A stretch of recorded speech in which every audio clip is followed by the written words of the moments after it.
Pourquoi c'est si difficile de sortir de cette fameuse zone de confort, si tant est qu'elle existe? Derrière chaque résistance au changement, c'est un peu notre identité qui demande à être reconnue. Finalement, changer, c'est pas aller plus vite. Changer, c'est grandir. Et grandir, c'est être au plus juste pour soi-même. Moins on a confiance en soi, moins on va se projeter dans sa capacité à être entraîné par cette dynamique de changement.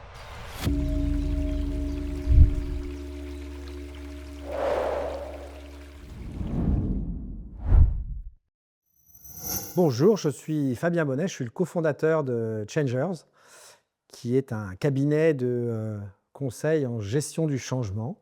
On fait également de la formation.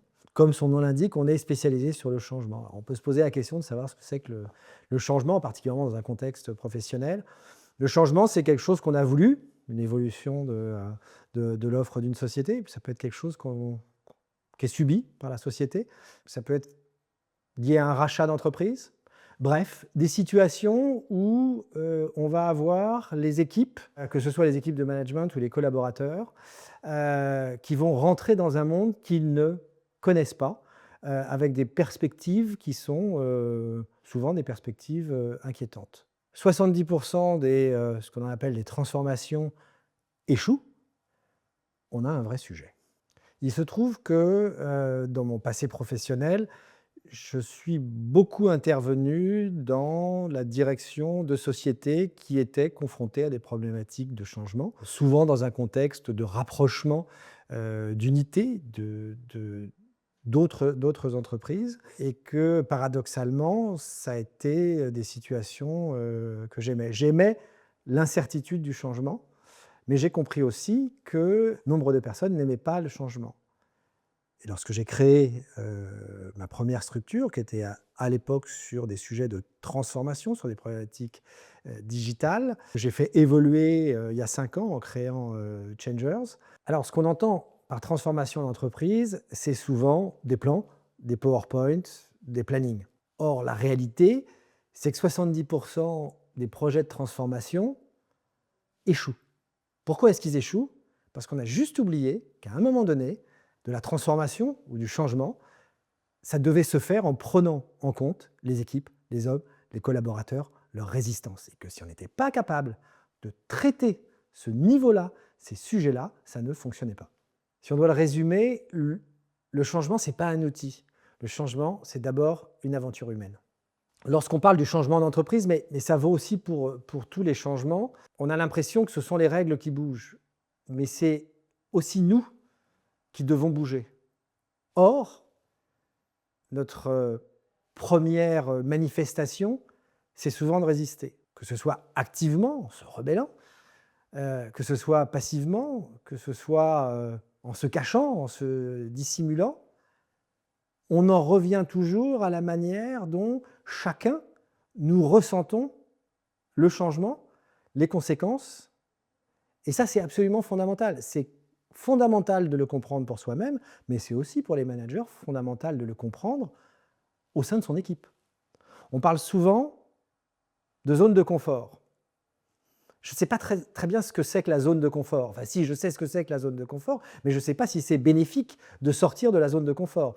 En tout état de cause, le fait d'avoir une résistance active ou passive, ça signifie aussi qu'à un moment donné, ce n'est pas si simple de sortir de sa zone de confort. Donc la question, c'est pourquoi? Pourquoi c'est si difficile de sortir de cette fameuse zone de confort, si tant est qu'elle existe? Donc finalement, quand on sort de sa zone de confort, on a 3 grands types de réactions humaines. On a la résistance active.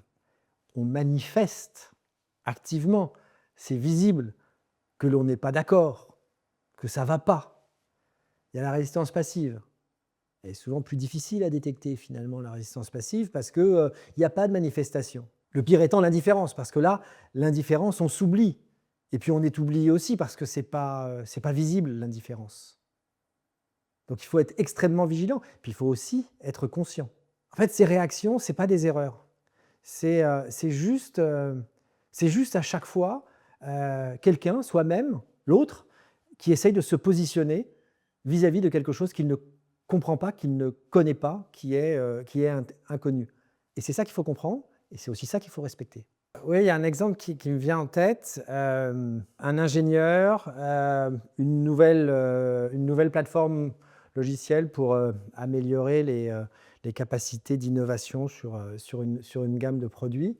Le brief qu'on avait reçu était, écoute, là on a vraiment quelqu'un qui est en résistance très très forte vis-à-vis du projet. On échange, on discute, et il me dit, mais je ne suis pas contre l'outil. Je ne vois pas juste ce que mon expertise à moi va devenir une fois que l'outil sera en place. Et là, je découvre que dans ce processus de transformation, personne n'avait pris la peine, un, de l'écouter, deux, de lui expliquer que justement, cet outil allait lui permettre de gagner du temps, d'une part, et d'autre part, d'exploiter au maximum ce qui était reconnu comme étant ses capacités, c'est-à-dire sa capacité d'innovation, et qu'il perdrait moins de temps à traiter avec l'outil. Et tout d'un coup, c'est devenu, alors c'est ça aussi qui est magique, c'est-à-dire que c'était juste sur un échange, c'est-à-dire c'est devenu le premier avocat de la plateforme. Et comme lui, qui avait été identifié comme étant quelqu'un d'assez résistant, était devenu l'avocat, ça s'est bien passé après. En fait, derrière chaque résistance au changement, c'est un peu notre identité qui demande à être reconnue. Le changement, c'est un peu comme un voyage où on n'aurait pas choisi le chemin et où on ne saurait pas où on se situe sur le chemin. C'est ça qui le rend quand même extrêmement compliqué. Donc quand on dit se situer, c'est répondre à des questions, finalement répondre à des questions simples. Pourquoi est-ce qu'on change ? Qu'est-ce que ça va changer pour moi, objectivement ? Qu'est-ce que ça va avoir comme conséquence ? Qui est-ce qui va pouvoir m'aider à trouver mon chemin ? Qu'est-ce qu'il y a comme risque objectif ? Et rien que le fait de s'autoriser à se poser ces questions, d'une part, voire aller chercher des alliés, des gens qui vont pouvoir répondre à ces questions, à un moment donné, on va se situer dans le chemin. À un moment donné, on va commencer à avoir une perspective. Le changement majeur, déjà, je ne sais pas trop ce que c'est, puisque pour chacun, un changement majeur, ça peut être un nouveau boss, ça peut être un changement d'enseigne. Un changement majeur, c'est l'occasion de se poser des questions qui sont finalement des questions très personnelles. Des questions qui sont relatives à: est-ce que j'ai envie du changement ? Est-ce que j'ai besoin de ce changement ? Est-ce que je m'oppose à ce changement ? Et puis d'aller peut-être un petit peu plus loin. De quoi est-ce que j'ai peur ? Parce que finalement, je sais faire plein de choses. Mais est-ce que tout ce que je sais faire, est-ce que je l'ai vraiment exprimé ? Et puis essayons d'avoir une vision encore plus positive. Qu'est-ce qui ne me satisfaisait pas avant qui pourrait me satisfaire demain ? Si je rencontrais mon nouveau boss ou les nouveaux représentants de la nouvelle enseigne qui viennent de nous racheter, comment est-ce que je lui raconterais combien ce que je fais me plaît et combien je suis bon ? C'est un travail qu'on ne fait pas de façon quotidienne, bien évidemment, mais c'est un travail qui est intéressant à faire dès lors qu'il y a cette situation. Le rôle du manager, dans le changement, il est extrêmement compliqué. Il est extrêmement compliqué parce que c'est tout à la fois un sujet qui est un sujet de transmettre la vision, de rassurer sur les peurs, mais aussi de prendre conscience qu'on peut avoir soi-même relativement peur. J'ai moi-même assez peur du changement et je dois rassurer mon équipe sur le fait qu'ils ne doivent pas avoir peur de changer. C'est quelque chose, c'est pas rien ça. Donc, commençons par partager, commençons par dire. Commençons par dire: «Oui, je ne sais pas tout». Commençons par partager notre vision. Je pense que ça peut nous apporter telle ou telle bonne chose. Je pense, je peux avoir peur, je peux le dire qu'il y a ces risques-là. Et vous ? Et c'est ça en fait tout l'enjeu du changement. Tout l'enjeu du changement, c'est faire participer, c'est verbaliser. C'est faire prendre conscience à mon équipe, si on parle d'un manager qui a une équipe large, qu'ils ont tous des forces et que ces forces peuvent être mises au service du changement. Et en général, ils ne savent pas qu'ils ont des forces, parce qu'on leur a souvent reproché ce qu'ils ne savaient pas faire et assez peu souvent dit qu'ils étaient bons. Ça, c'est la base. La base du changement, c'est l'échange. Personne ne sait. Ça ne sert à rien de spéculer. Qu'est-ce qu'on a de réel, de tangible?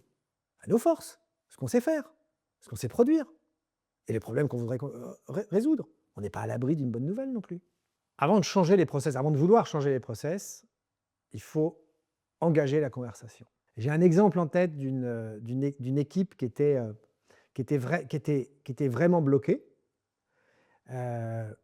Et à nouveau, quand on échange avec, là en l'occurrence c'était le CODIR qui nous mandatait, on s'aperçoit qu'ils n'ont jamais été consultés, qu'on leur a jamais rien expliqué, qu'on leur a jamais demandé ce qu'ils ressentaient. Et on voulait tout de suite changer les process. Et on ne les avait pas écoutés.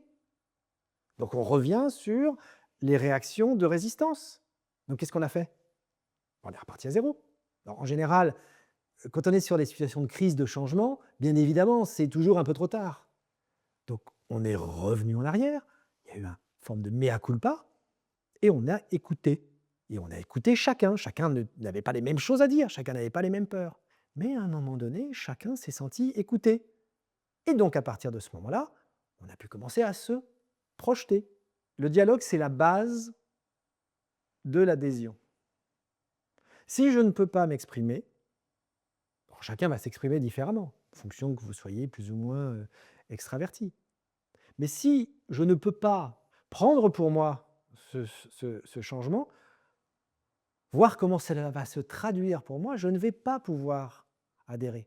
Donc il faut que l'histoire me soit expliquée, il faut que l'on se soit assuré que j'ai bien compris de quelle histoire il s'agissait et que je me sois demandé, ou qu'on m'ait posé la question, de savoir comment je me situais par rapport à cette histoire. Et donc, comment je pourrais être accompagné dans ce chemin. La clé, et on tourne autour depuis le début, la clé dans le changement, c'est la confiance en soi. Moins on a confiance en soi, moins on va se projeter dans sa capacité à être entraîné par cette dynamique de changement. Ce n'est pas le changement qui nous gêne, c'est le doute que l'on a sur notre capacité à changer. C'est que potentiellement mon manager me voit comme en capacité de faire et que moi je ne me vois pas en capacité de faire. Et d'un autre côté, il faut aussi se dire que mon manager, il n'a pas pris la peine de m'entendre, de cette phase préalable qui est: alors comment est-ce que tu vois ça? Donc, quand on va travailler nous sur des sujets de changement ou de transformation, on commence toujours par une forme d'état des lieux où se situe chacun vis-à-vis de cette confiance à changer. Et si on a dit depuis X années à une personne qu'elle ne sera pas capable de, il est évident qu'elle ne va pas se sentir capable de faire autre chose que par ailleurs elle ne connaît pas. Donc c'est absolument fondamental qu'à un moment donné, la dimension collective, elle soit nourrie par la confiance qu'ont chacune des membres du collectif dans leur capacité à en être un acteur, à être un joueur. L'équipe, elle gagne parce que chacun des membres, des équipiers, est conscient qu'ils vont pouvoir gagner. Sinon, ça ne marche pas. La caractéristique principale d'une situation de stress ou de changement, c'est que on ne va pas réagir de la même manière. Et ça, c'est fondamental de l'entendre, mais aussi de le comprendre. De l'entendre pour soi-même et de le comprendre dans nos interactions avec les autres. Parce que là, il y a des dynamiques qui sont des dynamiques très profondes qui traduisent finalement notre manière de s'adapter à une situation nouvelle. Et on peut être très différent dans notre façon de s'adapter. D'aucuns vont foncer, quand d'autres auront besoin de réfléchir, de prendre du temps pour réfléchir. On va avoir des gens qui vont avoir besoin d'être dans l'extrêmement concret qui va apparaître comme rassurant, et d'autres qui vont avoir besoin de partager, d'être dans l'émotion. Quand je raconte ça, ça nous parle à tous. Donc, on ne peut pas envisager qu'à l'intérieur d'un collectif, qu'on soit manager ou qu'on soit juste membre d'une équipe, que tout le monde réagisse de la manière dont on va nous réagir. Ça, c'est absolument fondamental. Comprendre cette différence, comprendre que l'autre, que celui qui veut agir, il est à fond et qu'il n'est pas contre moi, c'est juste sa manière de faire. Il faut arriver à lui dire, écoute, là j'ai besoin moi de m'isoler un petit peu, j'ai besoin d'un peu de temps pour réfléchir et je te reviendrai. Comprendre que celui qui va hyper rationaliser n'est pas en mesure de m'écouter moi, qui voudrait juste pouvoir m'épancher, dire mes émotions. C'est peut-être à un moment donné reconnaître que lui, il a du mal à accepter mes émotions. Tout comme il n'est absolument pas rassuré par le fait que moi, j'ai besoin de m'épancher. Ça, c'est une réalité qui est basique. C'est 4 comportements. Donc ça se décline à l'infini. Donc ça veut dire quoi? On revient toujours au même.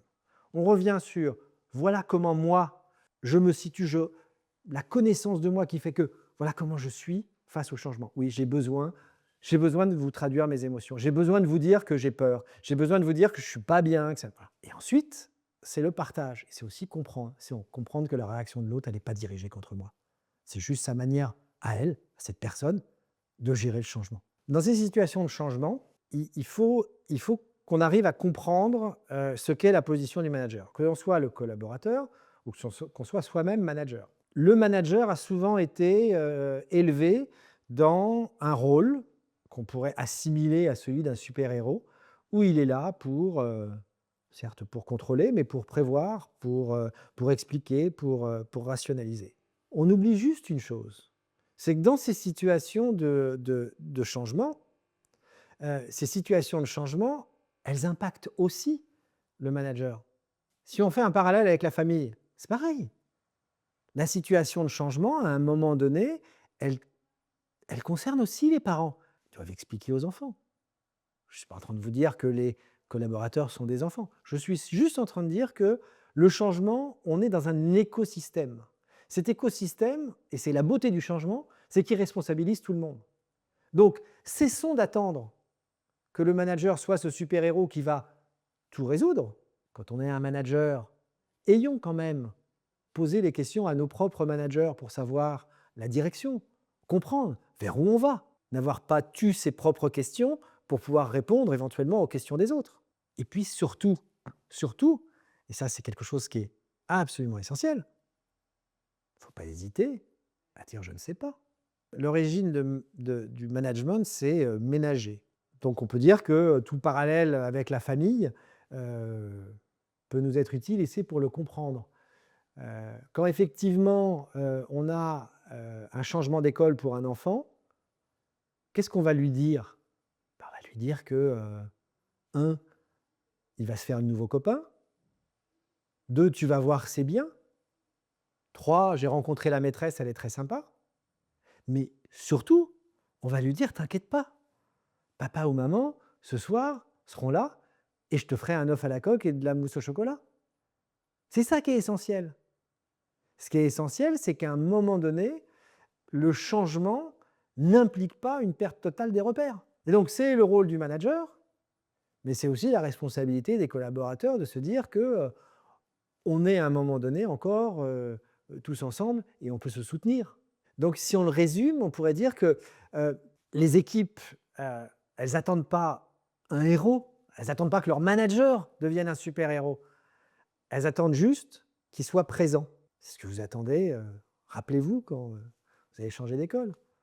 Ce qui était très, très, très, très important, c'était que votre mère ou votre père vous dise « T'inquiète pas, mon chéri, j'irai te chercher à 16h30 à l'école ». Être présent, incarner la fonction.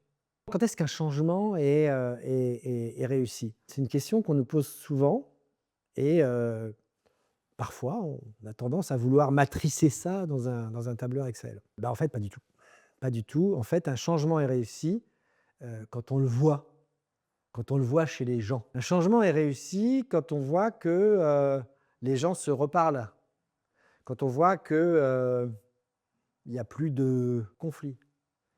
Un changement est réussi quand, à un moment donné, on est capable de l'expliquer, qu'on est capable de dire vers où on va, qu'on est capable de mettre des mots sur les bénéfices, sur ce que ça va pouvoir m'apporter, de ce que ça va pouvoir faire collectivement, mais aussi personnellement, où je vais sentir que ce changement, il m'est bénéfique, où je vais pouvoir le vivre.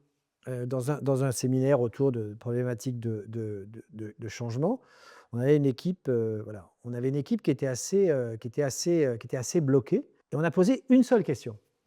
On a dit, voilà, en tour de table, qu'est-ce que ce changement vous fait vivre personnellement? Et cette reconnexion en fait, du moi que je connais quand même un peu, avec quelque chose que je pensais subir, a ouvert des portes, a ouvert la parole et a permis à chacun de partager ses doutes et ses envies. Et à la fin, ça a créé quelque chose d'essentiel pour pouvoir répondre à la question comment est-ce qu'on voit que le changement est en marche? Ben, c'est que l'énergie est revenue, la lumière est revenue. Et c'est ça qui est intéressant. Et on le sent, il y a une dynamique. Est-ce que c'est parfait? Non. Est-ce que tout le monde est bien? Non, pas forcément. Mais on y va. Et on y va collectivement. Dialogue, échange, écoute, c'est vrai que ça conditionne, ça va conditionner la réussite du changement. Soyons pas dupes. Si j'ai pas suffisamment confiance en moi, dans cette capacité à m'adapter à une autre situation, ça va être compliqué. Et c'est souvent pour ça que c'est difficile ces périodes de changement, parce que c'est parfois pour certains la première fois qu'ils prennent conscience de ce qu'ils vivent ou qu'ils s'autorisent à prendre conscience de ce qu'ils vivent. Et la deuxième garantie de succès, c'est prendre conscience que face à une même situation, les autres ne vont pas réagir de la même manière. Il n'y a qu'à voir dans son couple. Une même situation, l'un va se taire, l'autre va exploser. On est les mêmes en entreprise, on est les mêmes à la maison. On a peut-être des exigences qui sont des exigences différentes. Chez soi, on n'a jamais, on a parfois oublié de questionner, tiens, pourquoi est-ce que tu te mets dans de tels états ou pourquoi tu es devenu mutique face à cette situation? Pourquoi tu n'as pas appelé quelqu'un pour t'aider? Donc on est au cœur, le changement, on est au cœur du sujet, on est au cœur de nos certitudes, on est au cœur de notre niveau de confiance en nous, on est au cœur de notre proximité avec notre sociabilité, on est au cœur de la manière dont on gère ou non nos émotions, dont on les partage, dont on peut aider les autres. C'est pour ça que le changement est horriblement compliqué et que si on devait le résumer à l'extrême, si on devait donner un seul conseil pour ceux qui traversent des phases de changement, c'est parler, écouter, questionner. Avec ça, on fait tout. Finalement, changer, c'est pas aller plus vite. Changer, c'est grandir. Et grandir, c'est être au plus juste pour soi-même. Tout changement provoque quelque chose qui est fondamentalement bénéfique pour soi, pour sa connaissance de soi, pour sa relation à l'autre. Le changement n'est pas un adversaire. Le changement, c'est juste dans la nature des choses. Héraclite disait, on ne se baigne jamais dans le même fleuve. Et pourtant, quand on le regarde, c'est le même fleuve. Mais oui, mais sauf que l'eau de maintenant est déjà là-bas.